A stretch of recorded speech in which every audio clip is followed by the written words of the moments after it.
옛날 옛적 푸른 산맥과 맑은 강물로 둘러싸인 양평에는 신비로운 숲이 있었다. 사람들은 이 숲을 용의 숲이라고 불렀다. 그렇지만 아무도 왜 그 이름이 붙었는지는 몰랐다. 어느 날 작은 마을에 살던 용감하고 호기심 많은 소년 이름은 민우였다. 민우는 용의 숲에 대한 이야기를 들을 때마다 그곳에 어떤 비밀이 숨겨져 있을지 궁금해했다. 결국 그는 탐험을 결심했다. 민우는 이른 아침 숲으로 떠났다. 숲 입구에는 울창한 나무들이 장관을 이루고 있었고 깊은 곳에서는 새들이 아름다운 노래를 불렀다. 민우가 숲을 탐험하며 나아가자 그는 눈부신 빛을 발하는 웅장한 호수를 발견했다. 호수는 마치 꿈속에서만 볼 수 있을 것 같은 아름다움을 지니고 있었다. 민우는 호수에 비친 자신의 모습을 보며 호수를 찬양했다. 잠시 후 민우가 호수의 경치를 감상하고 있을 때 물가에 거대한 비늘이 보였다. 그것은 바로 오래전 이 숲에 살았던 전설의 용 서린용의 잔재였다. 서린용은 이 숲을 지키는 수호자로 알려져 있었다. 민우는 이 사실을 알게 된 후 자기도 모르게 서린용의 영혼과 대화를 시작했다. 서린용의 영혼은 마음씨 착한 민우에게 자신이 오랫동안 숲을 지키면서 겪은 이야기들을 들려주었다. 서린용은 인간과 자연이 조화롭게 사는 세상을 원했고 그럴 수 있도록 많은 가르침을 준 전설적인 존재였다. 그러나 오랜 세월이 지나면서 사람들은 점차 서린용의 지혜를 잊기 시작했다. 민우는 서린용의 이야기를 귀담아 듣고 이 숲을 예전처럼 사람들과 자연이 함께하는 땅으로 만들기 위해 노력하기로 다짐했다. 서린용은 그의 결심을 기뻐하며 순수한 마음에 민우에게 숲을 지킬 수 있는 힘을 상징하는 수정구슬을 주었다.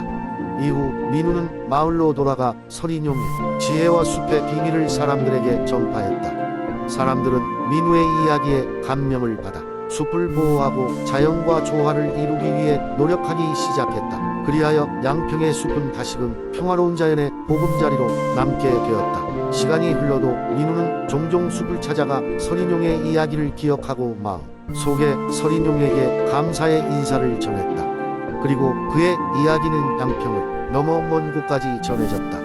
양평의 숲은 이제 사람들의 보호와 사랑 속에서 더욱 아름답게 변모해 갔다. 두 번째 이야기. 옛날 옛적 빛나는 강과 우거진 산들로 둘러싸인 한국의 단양 지역에는 특별한 전설이 전해지고 있었다. 이곳의 사람들은 자연의 풍경이 감출 수 없는 신비로운 기운을 품고 있다는 믿음을 가지고 있었다. 그 전설은 바로 단양의 산속에 깊이 잠든 신비로운 용에 관한 이야기였다. 단양의 가장 높은 산 금수산의 정상에는 천년의 세월 동안 휴식하던 용 설조라 불리는 존재가 있었다. 설조는 단양의 땅을 비옥하게 하고강을 맑게 유지하는 대가로 이 지역을 수호하는 임무를 맡고 있었다. 용은 사람들에게 자신의 모습을 직접 드러내지 않았지만 그의 존재는 늘 한여름 장마나 겨울 폭설의 통제에서 느껴졌다. 한편 단양에는 산의 보호 아래 평화롭게 살아가던 두 마을이 있었다. 양쪽 마을의 사람들은 모두 천연자원을 기반으로 생계를 꾸려나가며 조화를 이루고 있었다. 그러나 세월이 흐르면서 두 마을 사이에는 경계와 경쟁이 생겨났고 단양의 평화로운 공존은 점차 위협받게 되었다. 그러던 어느 날 단양의 중심을 가로지르는 남한강이 이유 없이 범람하기 시작했다. 사람들은 이례적인 범람에 당황했고 이를 진정시키기 위해 서로를 비난하기 시작했다. 그러자 단양의 어르신 중 한 사람이 용설조의 전설을 꺼내며 경고하기 시작했다. 자신들의 욕심과 불화가 용의 분노를 일깨웠다고 믿었기 때문이다. 이에 두 마을의 지도자들은 어르신의 조언에 귀를 기울이기로 했고 금수산 깊숙한 곳으로 모험을 떠나 용을 찾아갔다. 두 마을의 젊은 용사들은 예부터 전해 내려오는 방법대로 설조에게 경의를 표하고 마음을 열고 용서받기를 진심으로 기원하겠다고 결의했다. 그들은 금수산의 숲속 깊은 곳으로 들어갔고 눈부시게 빛나는 호숫가에 이르렀다. 그곳은 설조가 잠들던 장소로 알려진 곳이었고 그들은 호숫가에 서서 긴 여정을 통해 마음을 다스린 후 소원의 기도를 시작했다. 두 마을 사람들이 손을 맞잡고 하나라는 믿음을 되새기며 용에게 단양의 평화를 기원하는 기도를 올렸다. 설조는 잠결에 그들의 마음을 느꼈고 조용히 하늘로 올라 비구름을 부르며 범람했던 강물을 걷어들였다. 그 다음날 다시 어제의 평온함이 찾아오고 두 마을은 서로를 존중하는 마음으로 다시금 단양의 수호 아래 평화를 되찾을 수 있었다.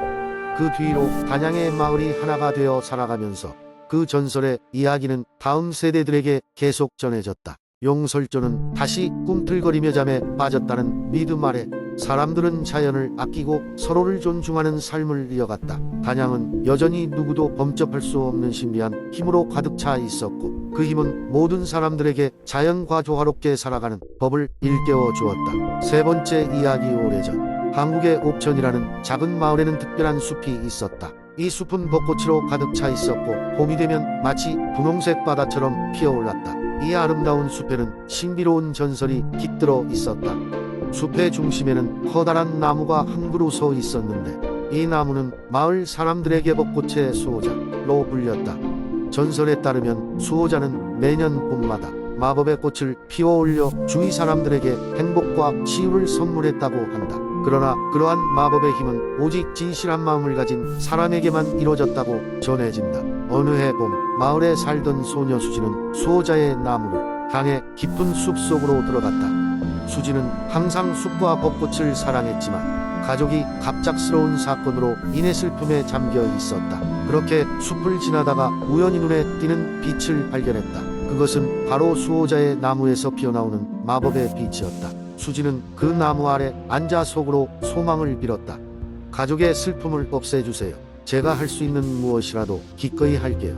한참을 그렇게 나무 곁에 머무르던 수지는 어느새 잠에 들었고 꿈속에서 나무의 영혼을 만났다. 영혼은 수지에게 말했다.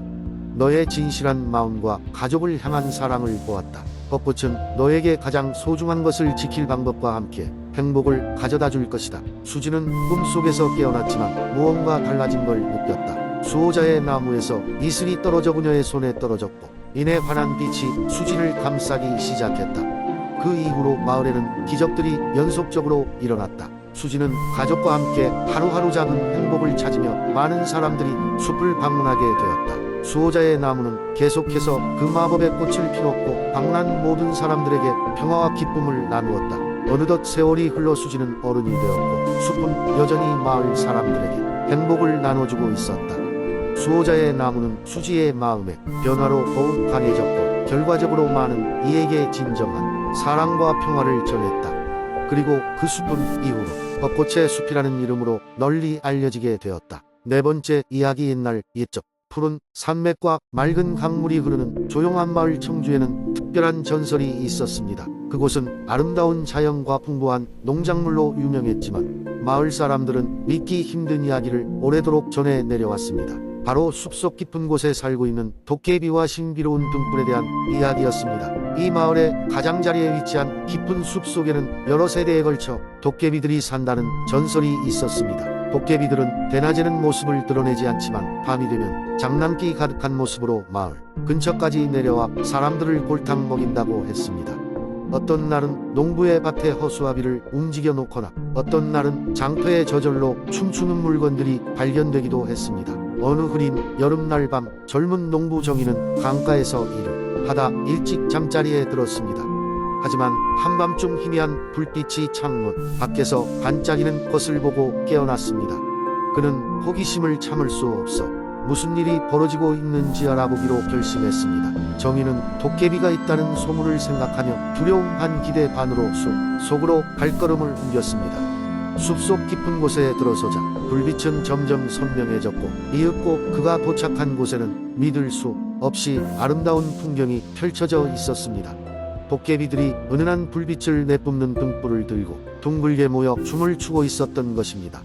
그 광경은 마치 꿈속에서나 볼 법했습니다. 도깨비들은 정의가 다가오는 것을 알아차리고 그의 주위를 빙 둘러섰습니다. 다행히 이 도깨비들은 악의가 없었고 오히려 인간에게서 듣고 싶었던 이야기를 요구하며 대화를 시작했습니다. 정의는 그들과 밤새 이야기를 나누며 마을의 생활에 대한 재미있는 이야기를 들려주었습니다. 도깨비들은 감명받았고 이후로도 정의를 마치 친구처럼 여겼습니다. 정의는 도깨비들과의 우정을 통해 마을 사람들에게 숲의 신비로운 이야기를 전할 수 있는 기회를 얻게 되었고 그 이후로 그와 같은 경험을 원하는 사람들이 많아졌습니다.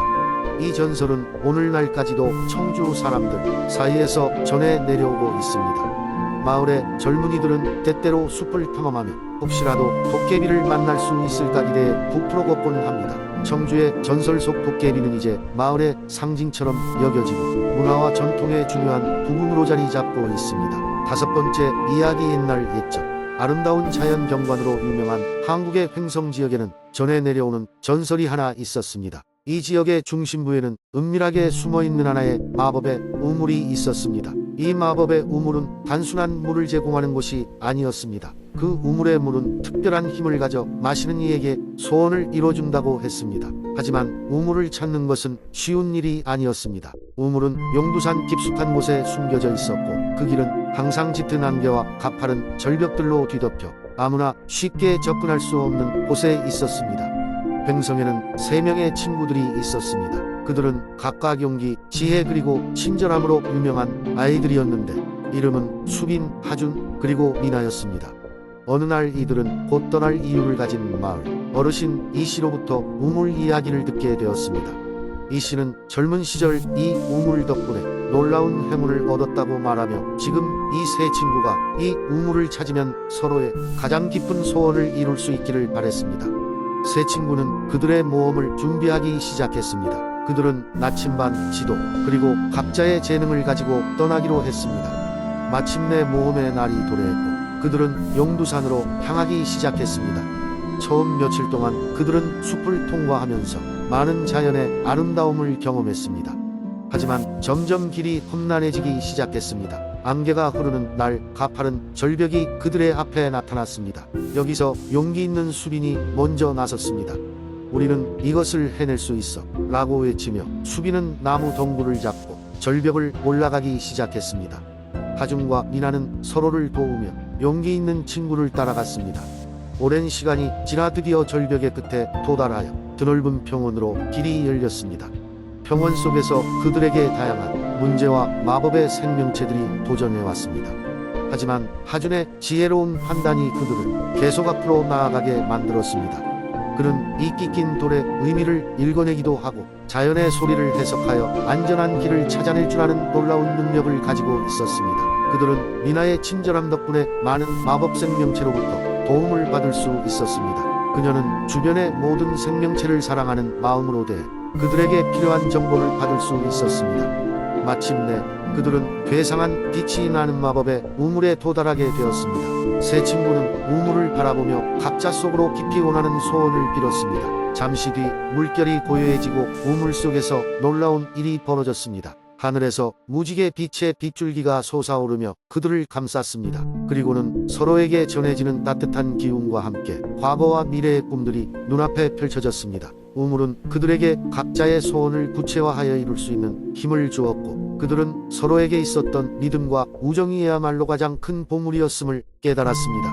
횡성의 이 전설적인 모험은 그들의 마음속에 영원히 남았고 훗날 이 이야기를 전할 때마다 용기, 지혜, 친절함의 중요성을 잊지 않는 아이들이 되었습니다. 그래서 오늘날까지도 용두산과 마법의 우물 이야기는 이 지역 사람들 사이에서 전해지고 있으며 세 친구의 모험은 횡성에 살아있는 전설로 남아 마을 사람들에게 행복한 추억을 선사하고 있습니다.